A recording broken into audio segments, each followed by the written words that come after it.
Hello students, today we would start with the Flamingo chapter Rat Trap. And let me tell you what this chapter is exactly about.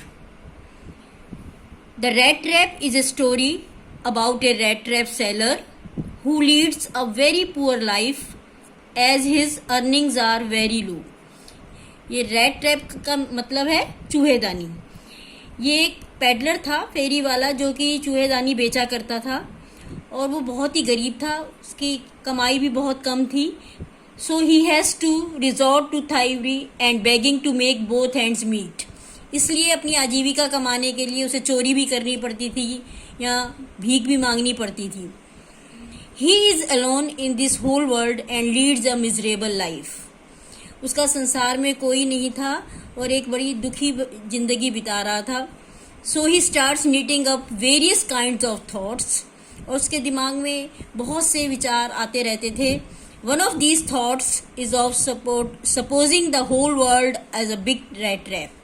और ऐसे ही एक बार उसे ये उसका विचार आया उसके मन में कि ये संसार भी एक बड़े चूहेदानी की तरह है. His views are that the world offers us various types of baits in the form of comforts of life. Baits means चारा.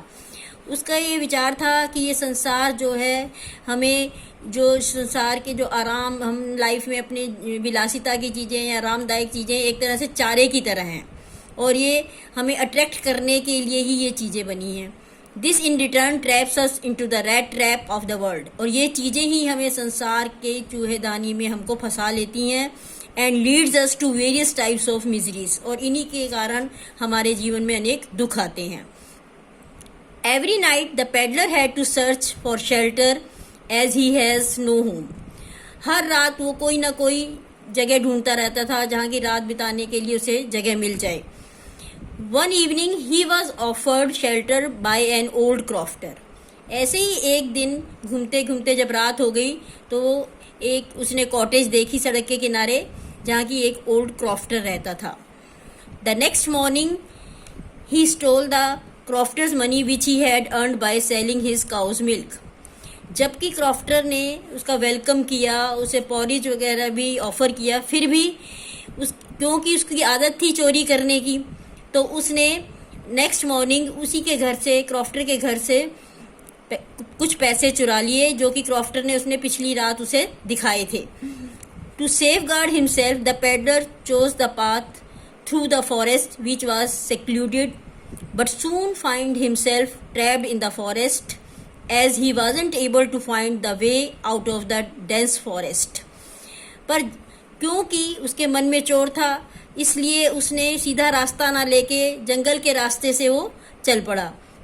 पर जल्दी ही वो जंगल में ही फंस गया और उसे बाहर निकलने का रास्ता नहीं मिल पाया. Later on he finds a way to a forge and takes shelter there. बाद में उसे एक पास में ही एक मिल से आवाज़ें आ रही थी जहाँ की कोई भट्टी थी. भट्टी में आयरन को जैसे कि मेल्ट कर रहे हों, तो वहाँ पहुँचा और उसने भट्टी के मालिक जो भट्टी के सामने काम कर रहा था उससे कहा कि मुझे रात बिताने के लिए यहाँ जगह दे दो. तो उसने उसको जगह दे दी. Something unusual happens. फिर अचानक क्या हुआ, the iron master mistakes him as an old friend.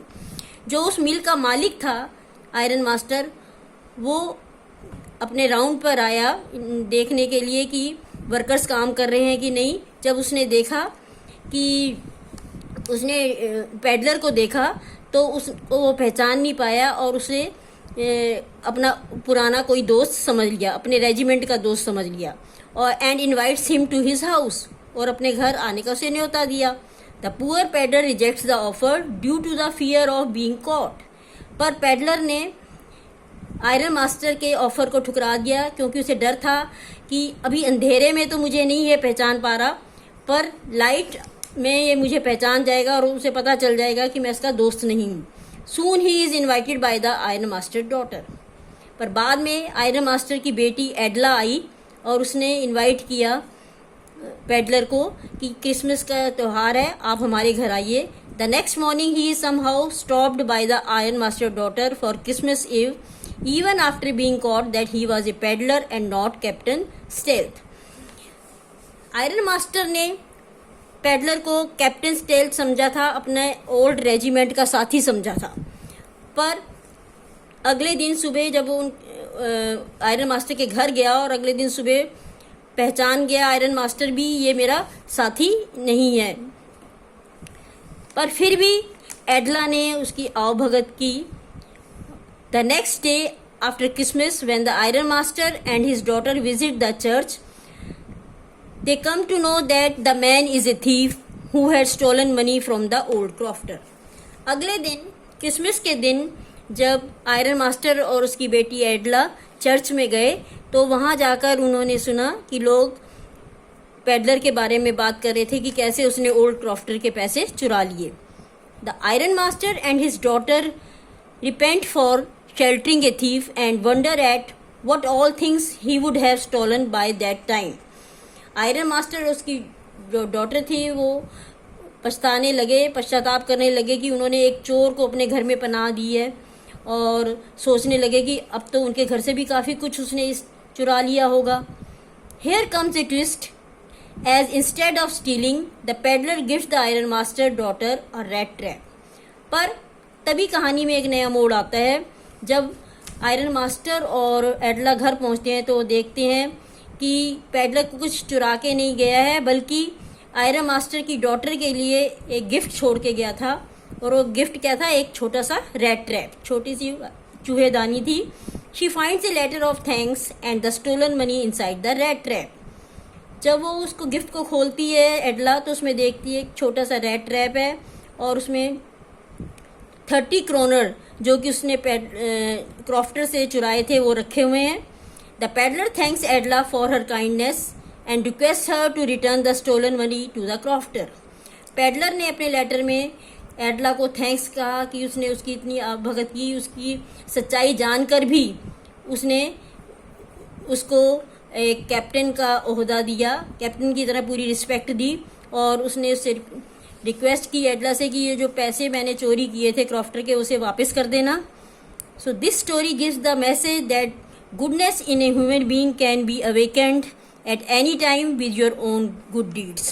तो इस कहानी से हमें एक ये मैसेज मिलता है कि हम अच्छे कामों के द्वारा, अपने अच्छे व्यवहार के द्वारा किसी भी व्यक्ति की सोच को बदल सकते हैं.